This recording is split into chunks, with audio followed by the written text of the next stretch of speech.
Bapa kami yang di surga, yang kami kenal melalui putramu Tuhan kami Yesus Kristus, kami mengucapkan syukur padamu Tuhan atas berkat-Mu yang melimpah sampai saat ini. Tuhan, sebentar lagi kami akan mendengarkan firman-Mu. Berkatilah kami Tuhan, sehingga firman-Mu dapat tumbuh, berkembang, dan berbuah di dalam hati dan pikiran kami. Di dalam nama anak-Mu Tuhan kami Yesus Kristus, kami mengucapkan syukur padamu. Amin.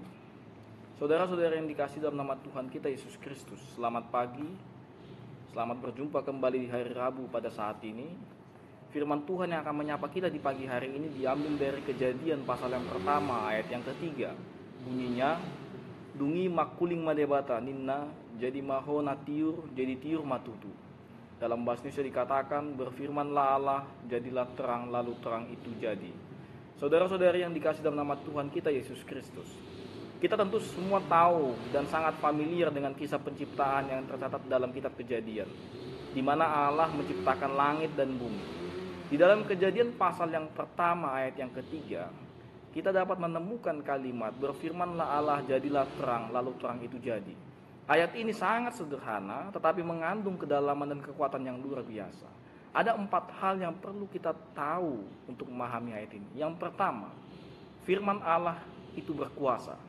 Dalam ayat ini kita melihat bagaimana Allah hanya dengan berfirman dapat menciptakan sesuatu yang begitu tidak mungkin bagi manusia, tapi mungkin bagi Allah.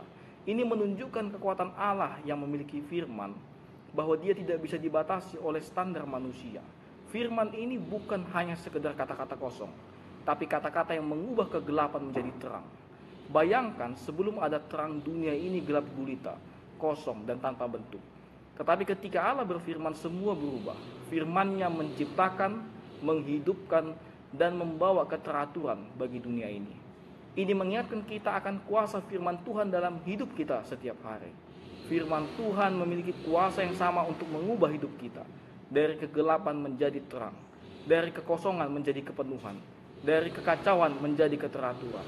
Yang kedua, terang sebagai simbol kehidupan dan kehadiran Allah. Terang bukan hanya fenomena fisik, ia juga simbol spiritual dalam Alkitab. Terang seringkali digunakan untuk menggambarkan kehadiran Allah, kebenaran, dan hidup yang kekal.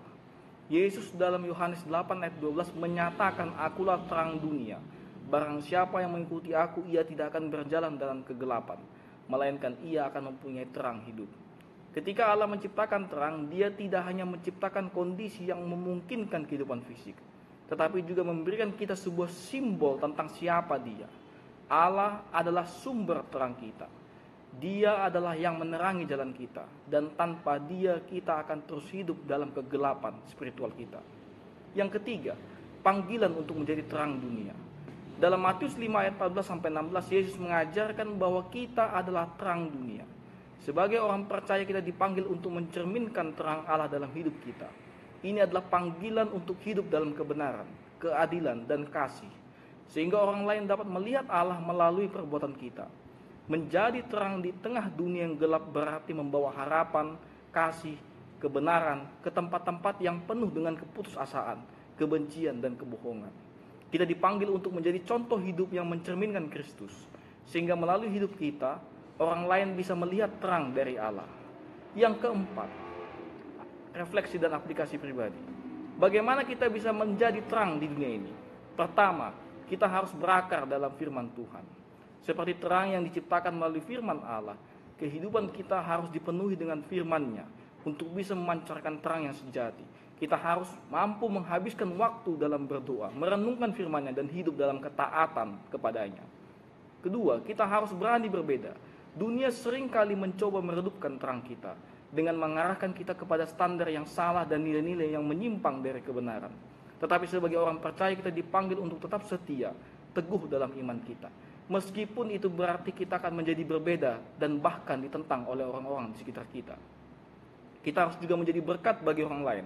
Terang kita tidak hanya untuk diri sendiri, tetapi untuk orang lain.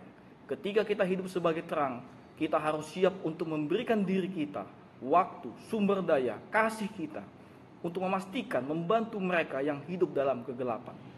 Kejadian pasal yang pertama ayat yang ketiga mengingatkan kita akan kekuatan dan kuasa firman Tuhan. Firman yang sama yang menciptakan terang dunia juga adalah firman yang sama yang menerangi hidup kita. Firman ini memberikan kita arah, memberikan kita tujuan, dan memberikan kita identitas sebagai anak-anak terang. Marilah kita merenungkan kebenaran ini dan hidup dalam terangnya, menjadi terang bagi dunia di sekitar kita.